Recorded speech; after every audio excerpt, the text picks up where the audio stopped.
Welcome back, Troglodytes, to your daily dose of guitar information, the Trogly's Guitar Show. Yeah, for Fender Friday this week, we're gonna do some unboxings. Now, the first one, I don't think is actually a Fender, but the other two are, so let's go ahead and get into this. This is a Les Paul that I've known about, but didn't necessarily think I'd ever find one, simply because they're rare, and usually when they do show up for sale, they're ridiculously expensive, and I'm not a big enough of a fan of this variation of this guitar to pay the really big prices for them, but this one, it showed up at an appropriate enough of a price that I thought we'd go ahead and document this rare finish variation. It'll probably be a while before I get around to reviewing this one, simply because, you know, we got a bunch of stuff to take a look at, but got this one back on reserves. They did a pretty good job packing this, even though it still moves quite a bit. I mean, keep in mind, we did take some stuff out from it. It definitely had adequate protection.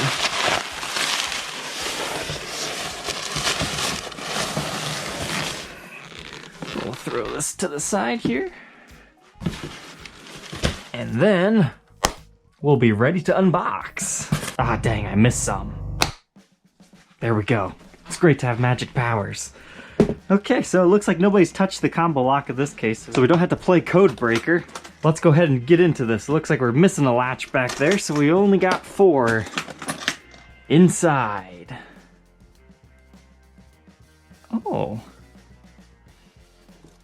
Huh. You know, I've only seen this in photos, so I wasn't really 100% sure what to expect.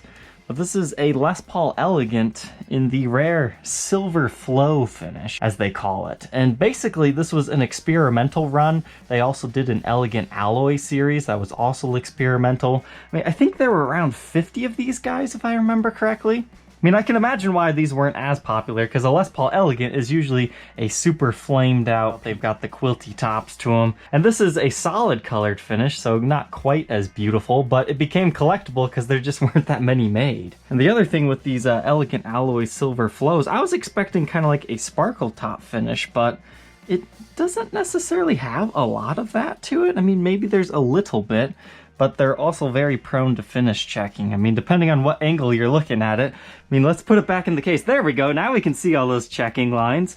But if you look at it like this, you can't get them to show up at all. Peekaboo checking, but you still have the abalone inlays on here that kind of makes them special. So if you're a collector, you're probably really interested in the Elegant Alloy series as well as the Silver Flows. There's some really cool like tie-dye-ish ones as well. I would love to find one of those, but we'll talk about this guy a little bit later in the future. Or earlier, I guess it depends if somebody pre-orders it or something. Now, on to our sponsored message of this episode. I don't actually have a sponsor this time, but I finally found a printer thing that kind of works for me. So I guess HP does this instant ink thing. So if you sign up with that using my link, I'll get like free ink so I can just keep printing stuff. So that's my only motivation for telling you guys about that. But it's like $3 a month. You can print 50 pages. I mean, that works for me because that's about what I print. And that's a lot cheaper for me than buying those ink cartridges. So if you think that'd be beneficial to you, you can check out that link in the description. But otherwise, let's go ahead and take a look at this. Now this guitar, it was shared to me by 2 different people. One of them was just a fan of the show that said, you need to document this model. And so I was looking at it because of that, but then I got a message from somebody else who also has a YouTube channel. He's like, dude, you need to buy this guitar. So we're gonna do a fun little collab for the intro of this particular guitar. I'm guessing we'll see this one probably about 2 weeks away, because I think that'll be my next Fender Friday episode. But this is a blast from the past. And to be quite honest, I probably overpaid for it, but the condition is supposed to be excellent. And it's kind of a rare guitar. That's cool. I've never seen that before. The F Fender logo branded at the top of the case. So I think I picked this up. Is it Rumble Seat Music? Something like that. They're one of those old-fashioned shops that likes to talk to you before you buy. Whereas I'm kind of a modern guy where I don't necessarily like talking on the phone. I That is interesting. That case looks very deformed. And I say that because their listings are always very vague. They just, you know, briefly tell you what it is. They don't tell you much about the condition, and they only post like 3 or 4 photos. That's not the way I like to do business, because I'd rather be upfront about everything rather than they discover it later. See, like, I'm gonna have to advertise this as somebody melted our case. Like, that can't be stock from the factory. That's weird. And like, this wasn't in the description, but they did tell me about it when I called them. They said one of the latches wasn't there. But that's kind of interesting. Butterfly latch. 2 out of 3 ain't bad.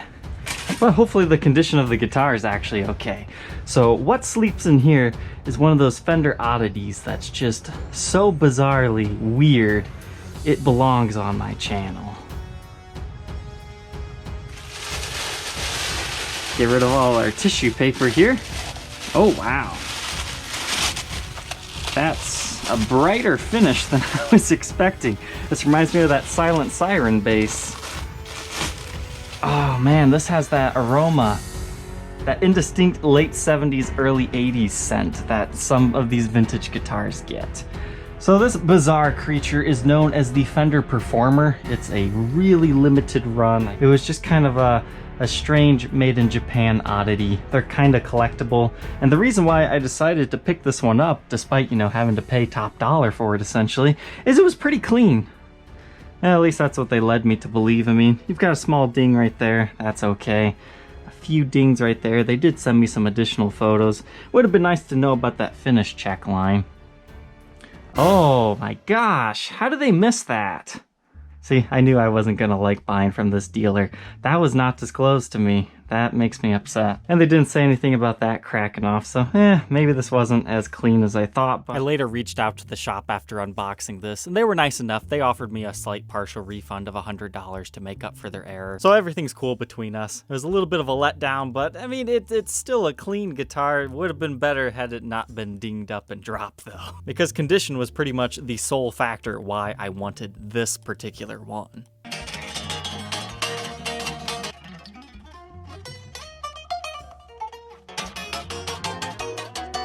Wow, that actually feels really good to play. It's got this really strange thin neck. I mean, it almost feels U-shaped, but at the same time, you know it's a C-shaped neck. Looking forward to playing this one.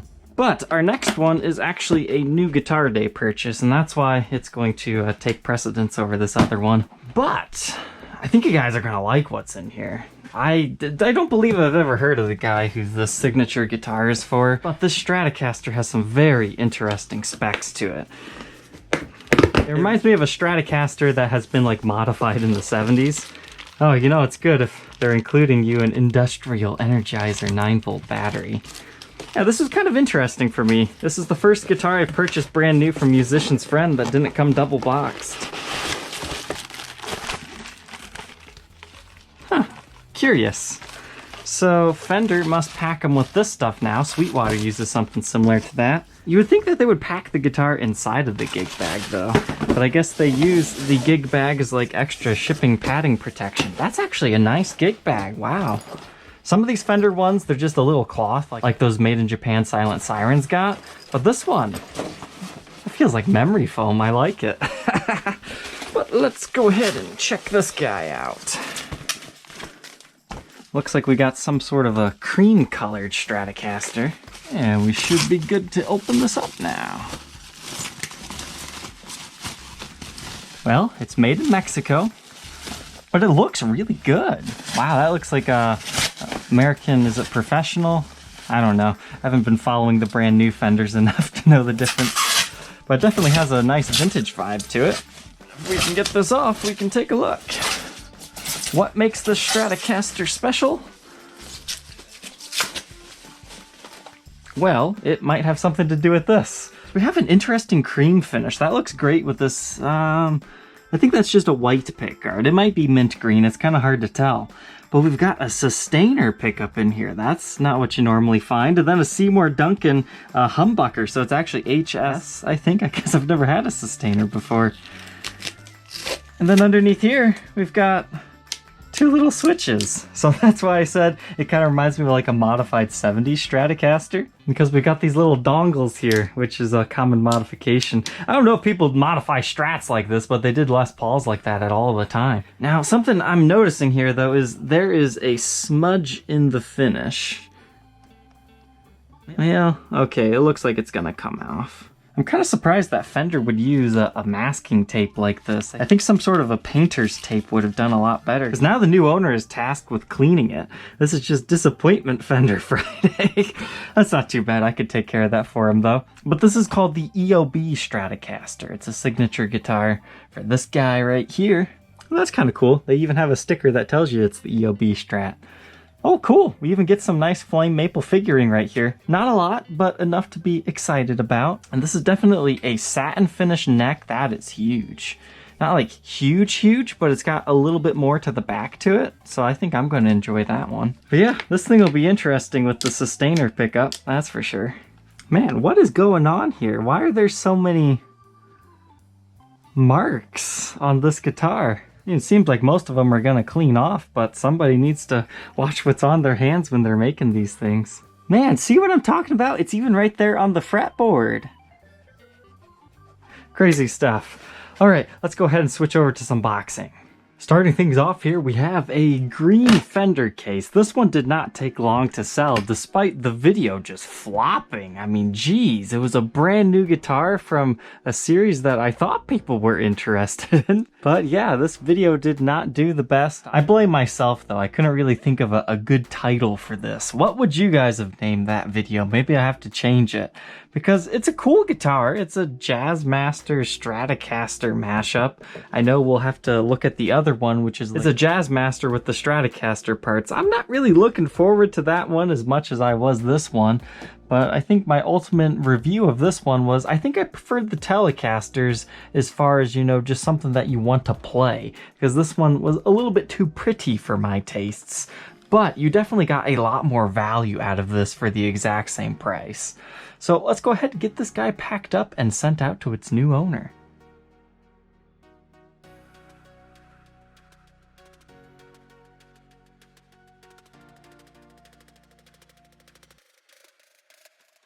Up here we have to say goodbye to this little guy, the Rickenbacker 325 model. My first Rickenbacker that kind of opened my eyes to why Rickenbackers are famous and things like that. I never knew it was, you know, the Beatles and the British invasion. Like, I knew their influence, but I never paid attention to the type of guitars they use. So everything kind of makes sense for this brand now. So maybe I'll check out some vintage ones in the future. And even though, I mean, this wasn't necessarily my favorite guitar I've ever played, it's definitely a piece of history, and that's why they sell for as much as they do. It's just so hard keeping this guy clean, so I think I need to do a light little polish job here just so it doesn't look quite as grungy as it does. I mean, the fingerprints aren't bad enough. This case sheds, so that's what half of that is, just sitting there. Well, let's go ahead and get this off to its new Guitar Day owner.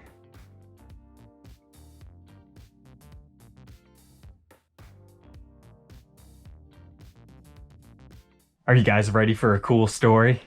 Okay, so I have never been more relieved and happy in my life to sell something, the Spark 40 Positive Grid. And it's not because I didn't like this amp, it just has to do with selling this thing. The buyers are mean. They send you literal death threats, calling you a thief, and all these other bad names simply because you're selling something for the current market value. So if you want to learn about this Spark amp, you can check out this review and demo. I'm super proud, even though its Positive Grid didn't necessarily love the review I made for this thing. It's still the #1 most viewed video on the subject, so in that aspect, you know, I did what I was supposed to do, create market awareness.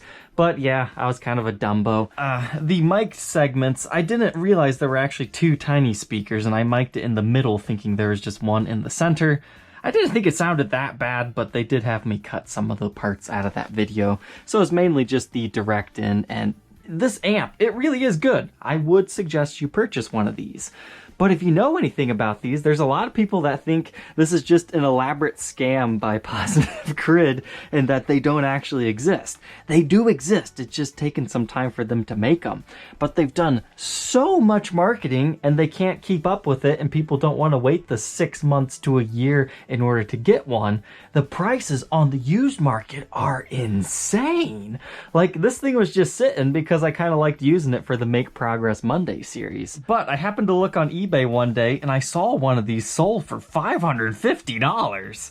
And I think the pre-order price is around like, what, $229, $250? So it's like, geez. So I thought I would throw it up. I mean, if people are paying that much, somebody out there must really want this, and I'm not necessarily using it right now. But then over the next couple of days, the prices keep going up. People are paying $650, $700 for these things. So I was kind of confused why mine wasn't actually selling. I think I had around $550 shipped. But you would constantly get death threat messages from people for selling it for the current market value. And it's like, chill out, people. I had to get Reverb to block some people. They got so heated. I'm not forcing anyone to pay the $500, $600. I'm just listing it for the current market value. Chill out. I even put it in my listing. You're welcome to do your own pre-order and get it later in on the year. But you know, some people, you know, they're not as price sensitive. If they want something, they can just buy it because time is more important to them than value. But I'm kind of a purist. I couldn't really use this on my channel because, you know, everybody expects me to use a tube amp for the most part. It's kind of what I think. I mean, maybe people wouldn't care, but when you're demoing, you know, the vintage guitars, you should probably stick with some vintage sounding stuff. So I hope you guys enjoyed that story. Love, hate, war. I probably will pick one of these up in the future when they're more readily available, because I like the metronome feature the best about these. It worked really well when I was practicing. Thank you, Troglodytes, for tuning into this boxing unboxing episode. I hope you enjoyed getting to see some of these weird guitars. Yeah, wasn't our best luck this week, but that's alright. Don't forget to like, comment, and subscribe, and we will see you tomorrow on the next episode. Take care.